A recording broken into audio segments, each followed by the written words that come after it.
احکام و تاریخ قربانی اور اس کی حقیقت۔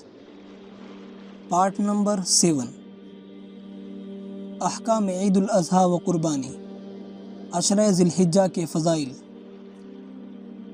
حضرت صلی اللہ علیہ وسلم نے فرمایا کہ اللہ تعالیٰ کی عبادت کے لیے عشرہ ذی الحجہ سے بہتر کوئی زمانہ نہیں۔ ان میں ایک دن کا روزہ 1 سال کے روزوں کے برابر اور 1 رات میں عبادت کرنا شب قدر کی عبادت کے برابر ہے۔ قرآن مجید سورہ فجر میں اللہ تعالیٰ نے 10 راتوں کی قسم کھائی ہے۔ وہ 10 راتیں جمہور کے قول میں یہی عشرہ ذی الحجہ کی راتیں ہیں، خصوصاً 9ویں تاریخ یعنی عرفہ کا دن اور عرفہ اور عید کی درمیانی رات ان تمام ایام میں بھی خاص فضیلت رکھتے ہیں۔ عرفہ یعنی 9ویں ذی الحجہ کا روزہ رکھنا 1 سال گزشتہ اور 1 سال آئندہ کا کفارہ ہے، اور عید کی رات میں بیدار رہ کر عبادت میں مشغول رہنا بہت بڑی فضیلت اور ثواب کا موجب ہے۔ تکبیر تشریق، اللہ اکبر، لا الہ الا اللہ، واللہ اکبر وللہ الحمد۔ عرفہ یعنی 9ویں تاریخ کی صبح سے 13ویں تاریخ کی عصر تک ہر نماز فرض کے بعد بآواز بلند 1 مرتبہ یہ تکبیر پڑھنا واجب ہے۔ فتویٰ اس پر ہے کہ باجماعت نماز پڑھنے والے اور تنہا پڑھنے والے اس میں برابر ہیں۔ اسی طرح مرد و عورت دونوں پر واجب ہے، البتہ عورت بآواز بلند تکبیر نہ کہے، آہستہ کہے۔ تنبیہ: اس تکبیر کا متوسط بلند آواز سے کہنا ضروری ہے۔ بہت لوگ اس میں غفلت کرتے ہیں، پڑھتے ہی نہیں یا آہستہ پڑھ لیتے ہیں، اس کی اصلاح ضروری ہے۔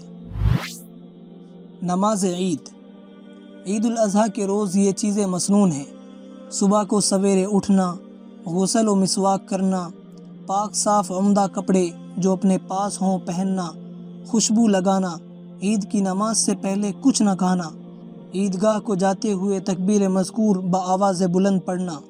نماز عید 2 رکعات ہیں مثل دوسری نمازوں کے، فرق صرف اتنا ہے کہ اس میں ہر رکعت کے اندر 3 تکبیر زائد ہیں۔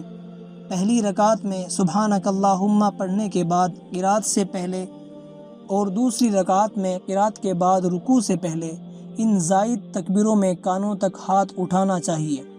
پہلی رکعت میں 2 تکبیروں کے بعد ہاتھ چھوڑ دیں، تیسری تکبیر کے بعد ہاتھ باندھ لیں۔ دوسری رکعت میں 3 تکبیروں کے بعد ہاتھ چھوڑ دیے جائیں، چوتھی تکبیر کے ساتھ رکوع میں چلے جائیں۔ نماز عید کے بعد خطبہ سننا واجب ہے۔ قربانی ایک اہم عبادت اور شعائر اسلام میں سے ہے۔ زمانے جاہلیت میں بھی اس کو عبادت سمجھا جاتا تھا، مگر بتوں کے نام پر قربانی کرتے تھے۔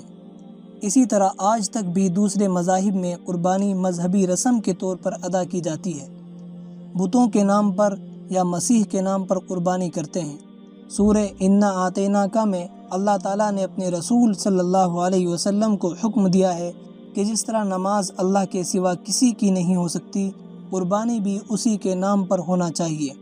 فَصَلِّ لِرَبِّكَ وَانْحَرْ کا یہی مفہوم ہے۔